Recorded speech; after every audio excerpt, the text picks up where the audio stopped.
Number 1. Lord Featherington's story. As one of the leading family in the Bridgerton series, the Featherington family make a huge contribution to the show. Be it Lady Featherington, by her tasteless fashion choice, the two elderly sisters, who became the laughingstock of the ton, or Miss Penelope Featherington, from hiding her identity as Lady Whistledown. But the Baron Featherington, who is already dead according to book Duke and I, had the most iconic scenes comparatively.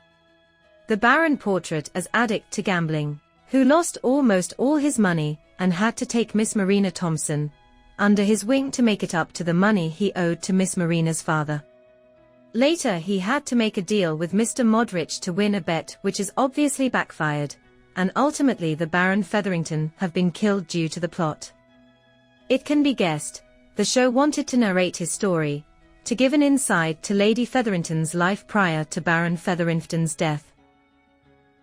Number 2. Simon's entry to Eton College.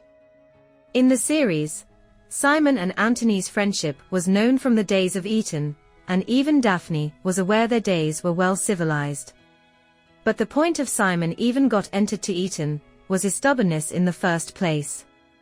It was described in the book, in detailed version.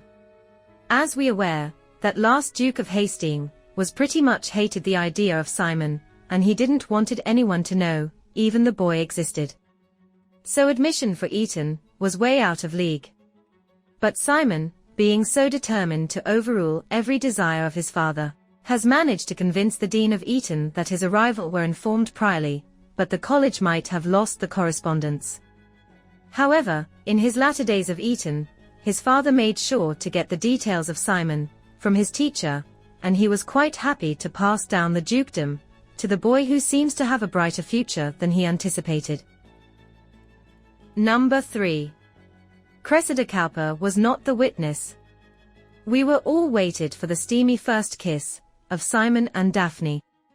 But unfortunately, Cressida Cowper was a witness of that kiss as well.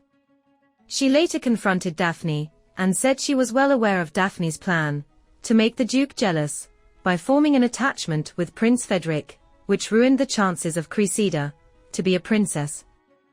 She was furious with Daphne's actions. As per the book version, it was one of Colin's close friend who witnessed the kiss. Even though Colin assured Daphne his friend is not going to spread the rumors, Daphne was seen relentless of her actions. Number 4. Lady Bridgerton did not plan the dinner for the Duke. In the Duke and I book, Anthony did invite Simon for a dinner at the Bridgerton residence when Simon arrived to London. By the date when the dinner was arranged, Simon and Daphne already planned their fake attachment, and Anthony is well aware of that. However, in the series, Daphne is not in good terms with Simon during the time of the dinner, and she thought Simon as an arrogant and judgmental person. Lady Danbury and Lady Bridgerton was responsible for arranging the dinner, with a hope that Simon and Daphne might develop feelings for each other. They believed that both were compatible for each other, even though both of them were clueless about that. Number 5. Lady Barbrook scandal. Undoubtedly, one of the most enjoyable scenes in the series, where Anthony's recklessness caused Daphne to marry Nigel Barbrook. But the Queen was wise enough to give guidance to Lady Bridgerton to overcome the situation by finding a black mark about Nigel Barbrook from his past. Nigel's mother's visit to the Bridgertons' house lead to finding the evidence through one of her maids. However, these incidents were not presented in book Duke and I. Actually, Nigel is being portrayed as more coward, since he did not try to engage with Daphne after the punch.